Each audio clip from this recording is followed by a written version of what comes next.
Yes. Item 156, authorize grant agreements with the Black United Fund of Oregon and the Oregon Community Foundation for amount not to exceed $950,000 for Black Youth Leadership Fund programming.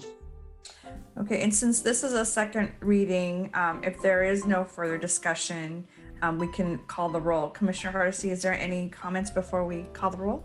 No, not at all. But I did want to recognize Dr. Renee Mitchell is here and she's got her team behind her, and just wanted to appreciate the wonderful presentation that she provided us last week, and tell her that the hope of our future is resting on her shoulder, but not by herself. As a community, we're going to do this together. So I just wanted to acknowledge that before we move to the vote. And thank you for being here today, Dr. Mitchell. Really appreciate it. Thank you, Commissioner Hardesty. So Keelan, can you please call the roll? Rubio. I want to thank Commissioner Hardesty and Kristen from her team for getting the ball rolling and going on this important investment. And I also, again, want to recognize Dr. Mitchell and the folks at Black United Fund and the Oregon Community Foundation for a wonderful presentation last week that reminded us about the love and joy and healing experiences that all Black children deserve to have, and the great plans for this program. So I look forward to seeing the great work from this project move forward. I vote aye. Ryan. Thank you, Council President Rubio. And I just want to say, start off by saying, Commissioner Hardesty and also Mayor Wheeler, thank you for your vision, for your wisdom, for bringing this forward at a time when it took courage from the heart to do the right thing. And this collaboration was truly beautiful. That was one of my favorite city council meetings we've had in some time. And as someone that spent a lot of time in the schools, it's all about the engagement between the teacher and the students. It's all about that magical relationship where your vulnerability comes forward and you connect the head and the heart, and that's preparing people for the real world to be the leaders that we need them to be. So Dr. S. Renee Mitchell, you're at the right place at the right time. And I know that you know that because it came out loud and clear. And those of you who are, oh, look at you, it's so wonderful, that are in the little square that I see right now. Look at that beam, look at that love, look at those smiles, they're even cheering. All right, I vote aye. Hardesty. It is rare sitting in this seat on council that you get the opportunity to see a dream vision come to life. And I have to say, I am so proud of the work that Mayor Wheeler and I did, both with having a vision, sticking to that vision, and finding the right, bright community light to lead that vision in the community. I have no doubt in my mind that this partnership with the City of Portland, the Oregon Community Foundation, and the Black United Fund will be a model for how we intentionally engage folks who have been left behind by so many of our systems. And because I know Dr. Mitchell personally, I know that this is hard work for her. This is not about a job, a program. This is a life legacy about how you make sure that the next generation of Black kids know they are loved, they are seen, and they are respected. I am proud to vote aye, and I am proud to see what comes out of this work.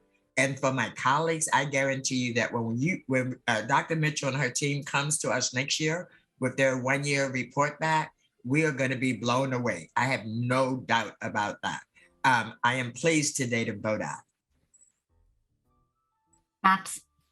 I want to thank the mayor, Commissioner Hardesty, Dr. Mitchell, and her team for championing this important project.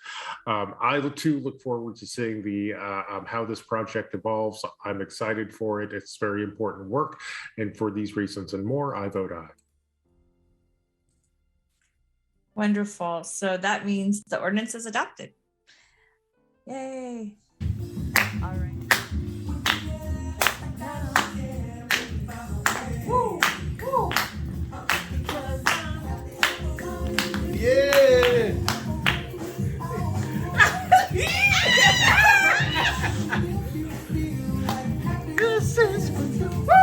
All right, everybody, show you're happy.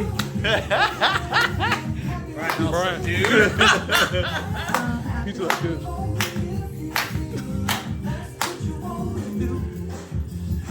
right.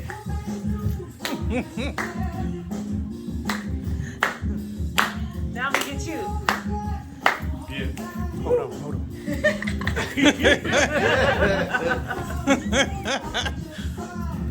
And then after you do that, get the ancestors. Yeah! Alright. Hey! Ancestors. The souls of the ancestors are with us.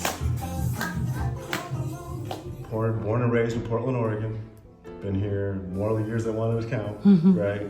And the one thing, I've been in conversations with so many people over the last few years, we've lost all our black space, right? And I grew up in the West Side. I went to Park Rose when I was in junior high. I went to Jesuit High School when I was in high school. So I was living in Southwest Portland with 3 other black families. But we all could come to North Portland to get our hair cut, to go to the record store, just to see people, right? And to me, Reflections, I have to say, you know, that was the spot. And I moved back to town after I graduated from college, and, you know, I had my kids, and I always got to take my boy in there, and we'd go in there, and I went out of town for a while, and I came back, and I pulled up, and it was closed. And I just started bawling.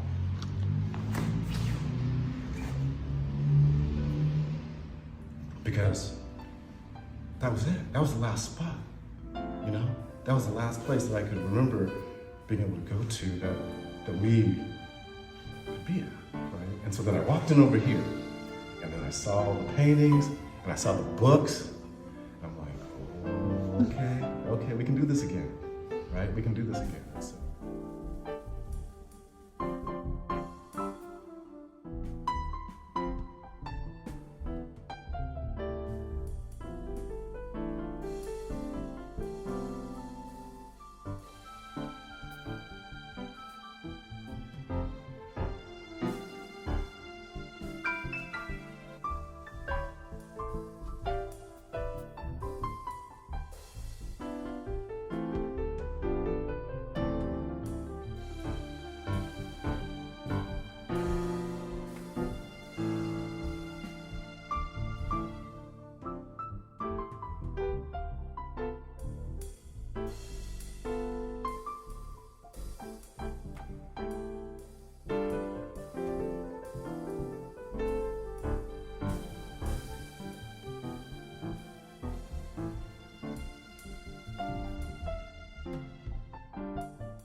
But this has been a good place over the years, you know. And even when they had the feminist bookstore here, you know, I used to come in here and check out books and stuff.